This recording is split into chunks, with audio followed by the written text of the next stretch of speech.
Halo Gan, ketemu lagi dengan channel Japrel Supriyadi. Jangan lupa subscribe, like, dan share ya Gan.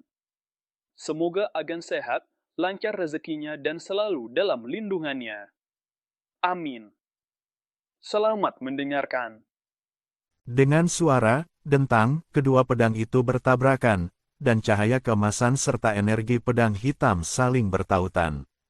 Pria tua itu hanya merasakan mati rasa di lengannya, dan terkejut hingga mundur 2 langkah, dan buku-buku jarinya juga terasa nyeri.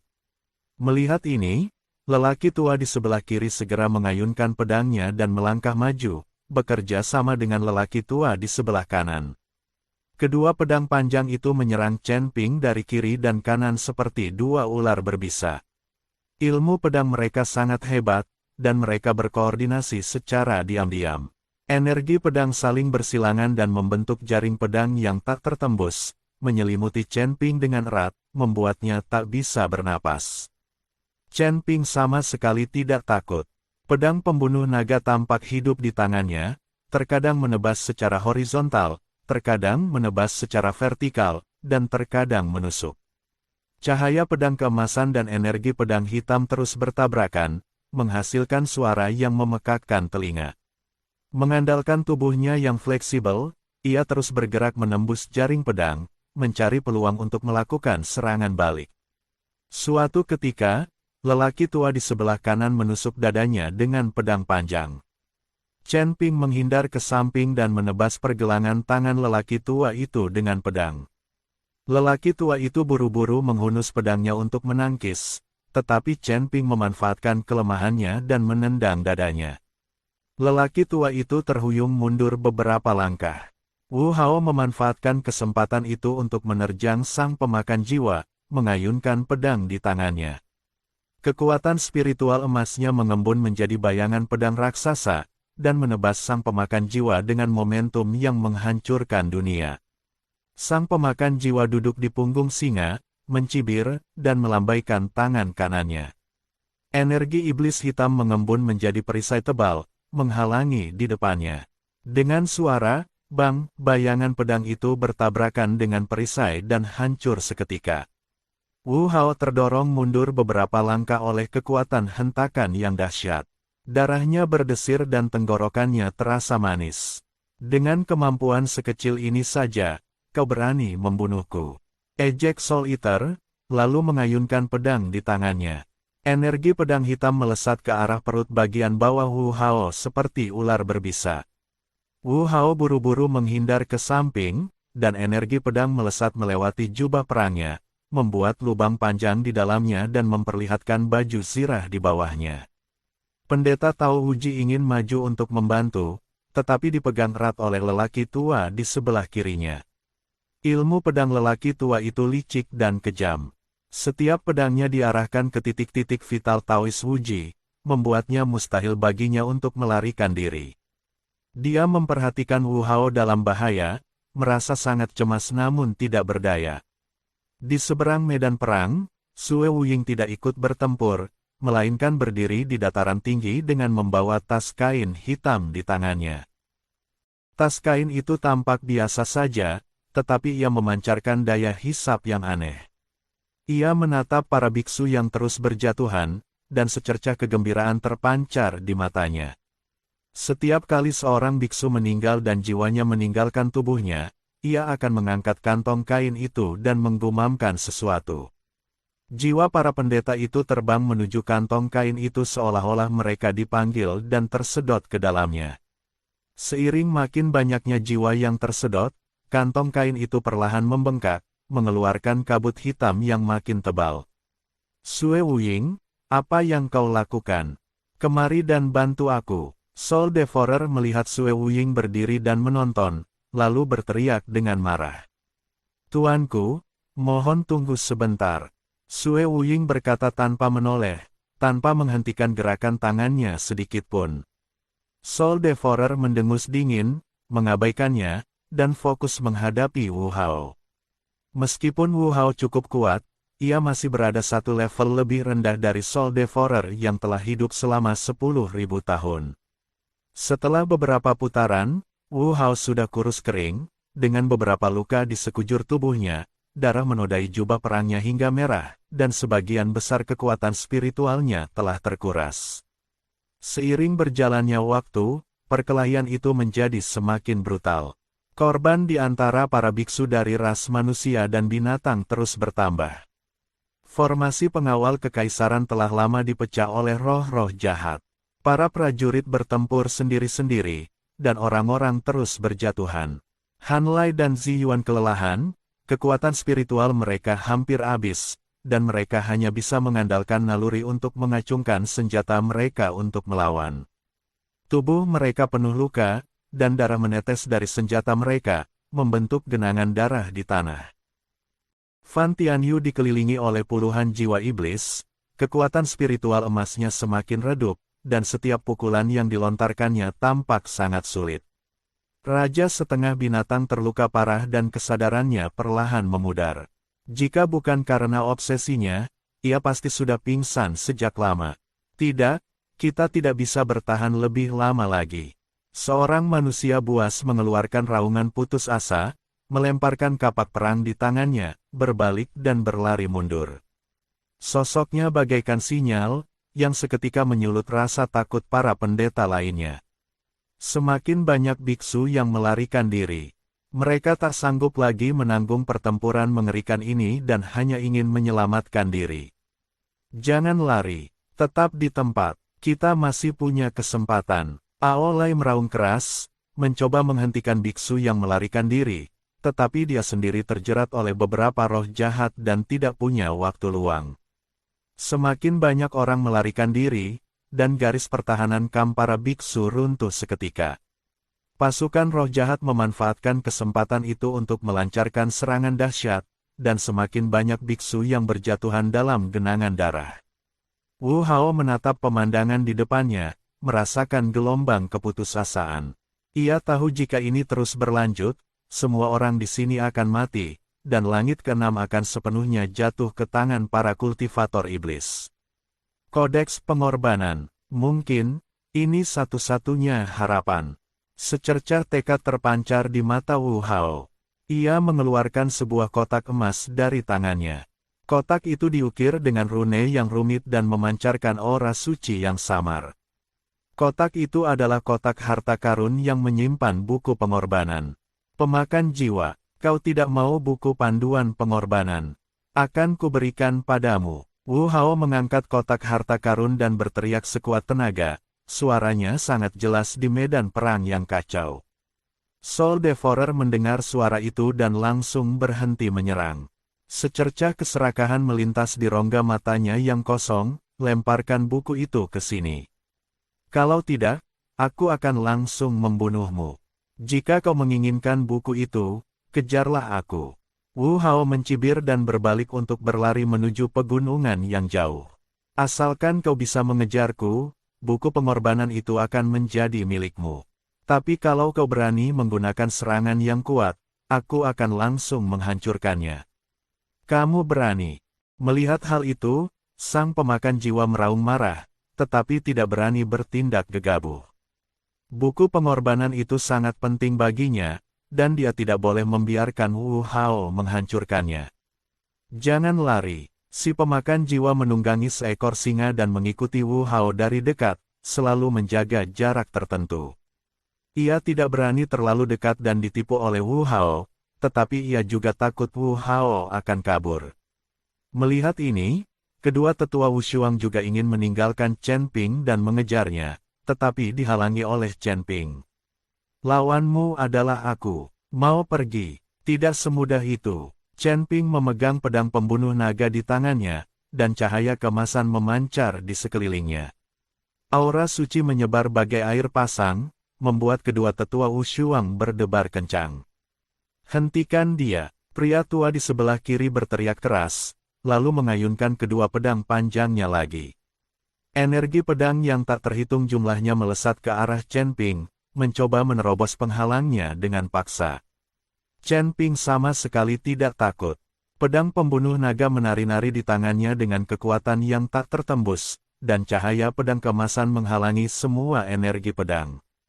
Dia tahu bahwa dia harus memberi cukup waktu bagi Wu Hao agar dia bisa berhasil memikat Soul Devourer dan menciptakan kesempatan bagi kultivator lain untuk melarikan diri. Semuanya, lari, cepat pergi dari sini selagi Soul Devourer pergi. Pendeta Tao Uji berteriak kepada para pendeta di sekitarnya sambil mengayunkan kocokannya untuk mengusir roh jahat di sekitarnya. Han Lai, Zi Yuan, Fan Tianyu dan yang lainnya bereaksi ketika mendengar suara itu. Mereka menanggung luka-lukanya, saling mendukung, dan melarikan diri dari medan perang. Para pendeta yang tersisa mengikuti di belakang, berlari dengan putus asa, takut kalau-kalau mereka akan ditangkap oleh roh jahat. Pasukan jiwa iblis kehilangan kendali atas pelahap jiwa dan dihentikan oleh dua tetua tak tertandingi oleh Chen Ping.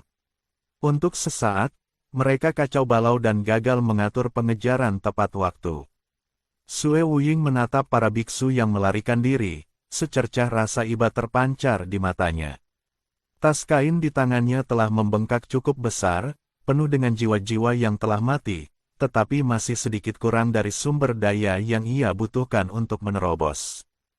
Lupakan saja, akan ada banyak kesempatan untuk mengumpulkannya di masa depan. Sue Wuying menyimpan tas kainnya, berbalik dan mengikuti pasukan jiwa iblis, menuju ke arah yang dikejar oleh Soul Devourer.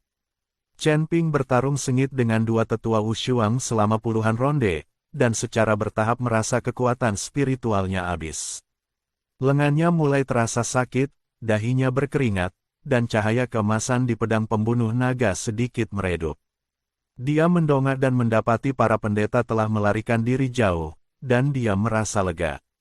Waktunya berangkat. Chen Ping membuat tipuan dan mengayunkan pedang pembunuh naga ke arah wajah lelaki tua di sebelah kiri. Lelaki tua itu buru-buru menghunus pedangnya untuk menangkis. Chen Ping memanfaatkan kesempatan itu untuk berbalik dan berlari ke arah yang berlawanan dengan para biksu, lalu segera menghilang di balik pegunungan dan hutan. Kedua tetua Wushuang ingin mengejar, tetapi dihalangi oleh beberapa cahaya pedang emas yang ditinggalkan oleh Chen Ping. Ketika cahaya pedang menghilang, Chen Ping telah menghilang. Lupakan saja, ayo kita kejar Tuan dulu, kata lelaki tua di sebelah kanan. Keduanya saling berpandangan dan bergegas ke arah yang dikejar Tuan pemakan jiwa. Saat itu, sang pemakan jiwa sedang menunggangi seekor singa, kukunya menghancurkan bebatuan. Matanya tertuju pada Wu Hao yang terhuyung dan melarikan diri, dan aumannya menggema di seluruh lembah. Wu Hao, tinggalkan buku panduan pengorbanan itu. Aku akan menyelamatkan jiwamu dari kehancuran. Luka di bahu Wu Hao masih berdarah.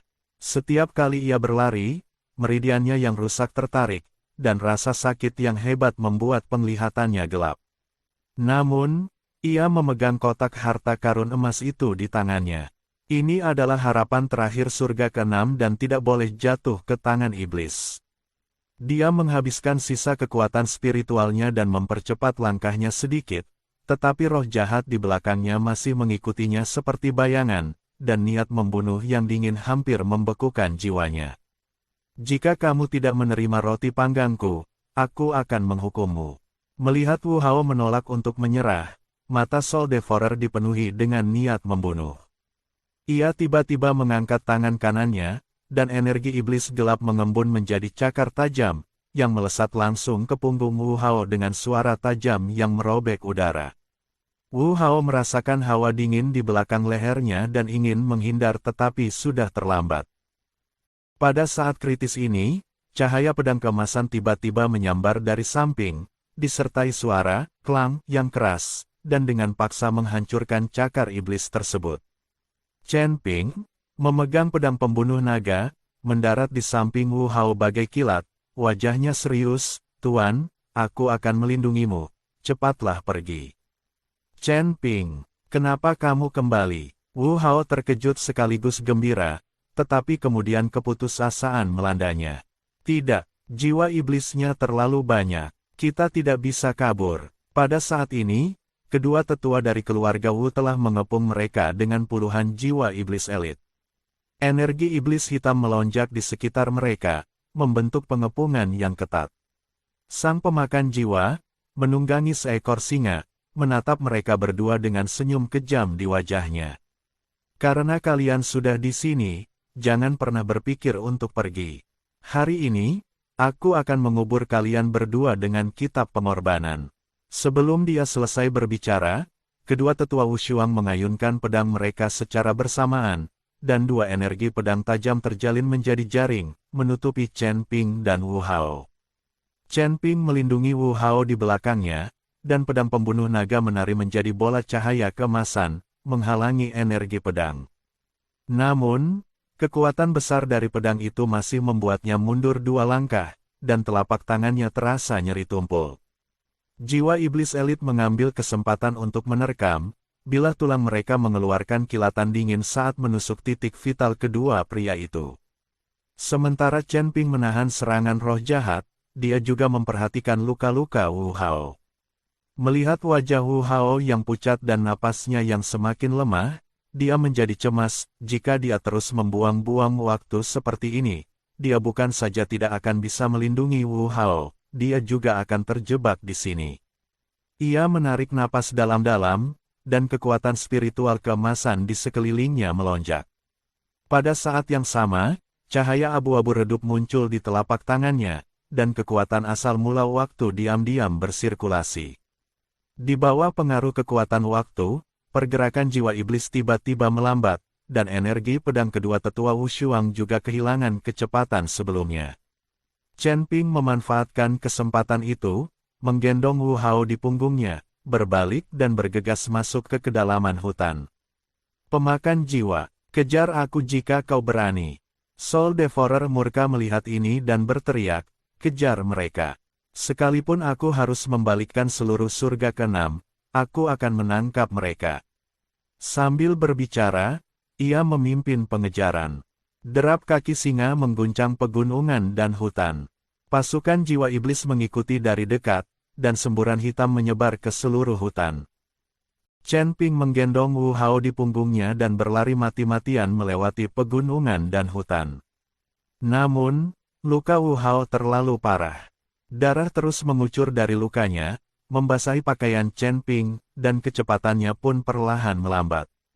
Pasukan roh iblis di belakang mereka semakin mendekat, dan energi iblis yang dingin hampir menelan mereka. Chen Ping, ini bukan solusi.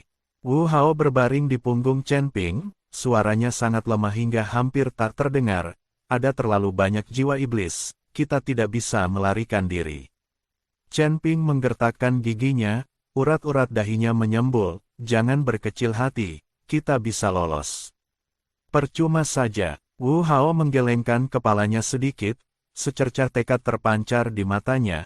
Chen Ping, dengarkan aku, buku panduan pengorbanan ini tidak boleh jatuh ke tangan para kultivator jahat, tapi sekarang kita tidak punya pilihan. Ia berjuang keras mengeluarkan kotak harta karun emas dari tangannya dan menyerahkannya kepada Chen Ping. Saat aku berteriak, lari, kau harus bergegas menuju lembah di timur. Aku akan melemparkan buku harta karun itu untuk menarik perhatian mereka. Tidak, Chen Ping langsung menolak, jika buku panduan pendeta diperoleh oleh pemakan jiwa itu, surga ke-6 akan tamat. Tidak ada waktu, Wu Hao menyela. Suaranya dipenuhi tekad yang tak terbantahkan, hanya dengan cara ini kita bisa bertahan hidup. Hanya dengan bertahan hidup kita bisa mendapatkan kembali buku harta karun dan menyelamatkan surga ke-6. Pada saat ini, Soul Devourer telah menyusul, dan energi iblis hitam mengembun menjadi tangan raksasa, meraih ke arah keduanya lagi. Tatapan mata yang tajam terpancar di mata Wu Hao, lalu dia berteriak, Chen Ping, lari. Sebelum dia selesai berbicara, dia tiba-tiba melemparkan kotak harta emas ke arah yang berlawanan.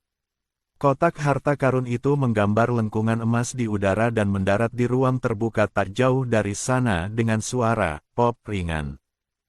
Buku panduan pengorbanan. Ketika Soul Eater melihat kotak harta karun itu, keserakahan langsung terpancar di matanya. Ia tak lagi peduli mengejar Chen Ping dan Wu Hao. Ia segera berbalik dan melompat dari singa, berlari cepat menuju kotak harta karun itu. Kedua tetua Wushuang dan pasukan jiwa iblis juga tertarik oleh kotak harta karun itu dan mengepungnya, dan sebuah celah muncul di pengepungan itu dalam sekejap. Sekarang, jantung Chen Ping berdebar kencang. Memanfaatkan momen ketika roh-roh iblis itu teralihkan, ia menggendong Wu Hao di punggungnya dan bergegas menuju lembah di timur dengan sekuat tenaga. Angin bersiul di telinganya, dan di belakangnya terdengar tawa keras sang pemakan jiwa saat ia membuka kotak harta karun. Tawa itu kasar dan arogan, membuat Chen Ping mengepalkan tinjunya semakin erat. Kedua lelaki itu berlari terus hingga tak terdengar lagi suara pengejar di belakangnya. Barulah mereka berani berhenti. Chen Ping meletakkan Wu Hao di bawah pohon besar dan duduk di tanah, bernapas berat. Pada saat ini, sang pemakan jiwa sedang menunggangi seekor singa, memegang kitab suci dengan kedua tangannya. Cahaya dari kotak harta karun emas merembes keluar melalui jari-jarinya, tetapi terbungkus erat oleh energi iblis yang bergelora di sekelilingnya, seolah-olah cahaya suci ini pun akan segera dihitamkan. Dia tidak punya waktu lagi untuk peduli pada Chen Ping dan Wu Hao. Sekarang setelah dia memiliki kitab pendeta di tangannya, dia harus melepaskan jiwa iblis yang terkekang di ibu kota dewa sesegera mungkin. Pasukan jiwa iblis di belakang sang pemakan jiwa mengikutinya dari dekat bagaikan arus hitam. Kemanapun mereka lewat, rune kerajaan Tuhan yang tersisa di jalanan ibu kota ilahi meredup dan hancur. Dinding istana yang semula khidmat kini dipenuhi pola-pola iblis berwarna ungu tua, dan bau darah serta pembusukan di udara semakin kuat. Tuanku, pintu masuk ke 9 neter abis sudah dekat. Orang tua di sebelah kiri kedua tetua Wushuang itu melangkah maju dengan cepat dan menunjuk ke sebuah lembah dalam yang terhalang oleh batu-batu besar di depan mereka, suaranya penuh dengan antusiasme yang tak terkendali. Batu besar itu diukir dengan rune penangkal iblis peninggalan para leluhur kerajaan dewa. Meskipun cahaya keemasannya redup, ia tetap gigih melawan erosi energi iblis. Soul Devourer mengendalikan singa itu, matanya yang cekung mengamati batu besar itu sambil menyeringai sinis. Dulu, leluhur kita dari Divine Nation berusaha keras menyegelnya dengan batu besar, dan bahkan mencoba menutupinya dengan rune. Sungguh konyol. Hari ini, aku akan membiarkan 100.000 jiwa iblis di bawah Nine Nether Abyss melihat cahaya matahari lagi. Dia melompat dari singa dan berjalan ke batu besar sambil memegang buku pengorbanan di tangannya. Ujung jarinya mengusap pola-pola kuno di kotak harta karun itu, dan Soul Devourer menggumamkan sesuatu. Energi iblis hitam melilit kotak harta karun itu seperti makhluk hidup, bertabrakan hebat dengan cahaya keemasan di kotak itu. Dengan suara zizi, halaman-halaman buku harta karun itu otomatis terbuka, dan garis-garis karakter kuno berwarna emas beterbangan keluar dari buku, mengembun menjadi sebuah rune besar di udara, memancarkan tekanan ilahi yang mendebarkan jantung. Merusak, sang pemakan jiwa meraung keras dan menekankan buku kurban ke batu besar dengan tangan kanannya. Rune emas itu langsung bertabrakan dengan rune penangkal iblis di batu besar. Saat kedua kekuatan itu berbenturan, seluruh kota suci bergetar hebat, alur-alur dalam muncul di tanah, dan kerikil berjatuhan bagai tetesan air hujan. Rune penekan iblis di batu besar itu mulai berputar dan hancur, dan cahaya keemasan ditelan sedikit demi sedikit oleh energi iblis hitam. Sesaat kemudian, terdengar suara ledakan yang keras dan batu besar itu runtuh, menampakkan 9 jurang neter yang tak berdasar di bawahnya. Rasa dingin yang menusuk tulang menyembur dari dasar jurang, disertai raungan-raungan menyeramkan. Roh iblis yang telah terkurung selama 10.000 tahun kini menjadi gelisah. Soul Devourer menatap dasar jurang, dan melihat perisai cahaya keemasan raksasa melayang di tengah Nine Nether Abyss. Perisai cahaya itu diselimuti rune kuno, dan bayangan hitam yang tak terhitung jumlahnya bertabrakan dengan liar di dalamnya. Setiap tabrakan menyebabkan perisai cahaya berfluktuasi hebat, dan cahaya keemasannya pun meredup. Ini anjing lautnya, lelaki tua tak tertandingi di sebelah kanan berteriak penuh semangat. Para leluhur kerajaan ilahi telah mengerahkan segenap upaya mereka untuk memasang segel ini.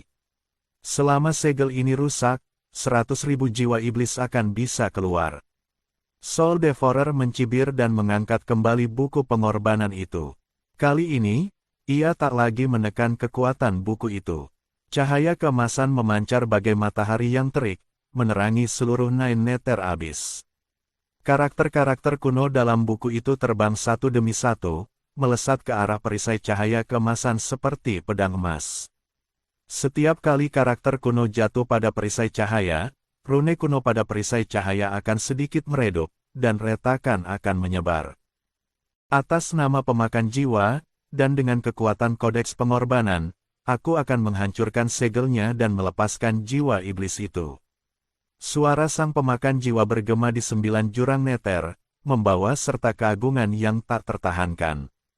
Saat karakter kuno terakhir jatuh di perisai cahaya, terdengar suara, retak, yang tajam, dan perisai cahaya kemasan itu langsung tertutup retakan, lalu hancur dengan suara ledakan keras.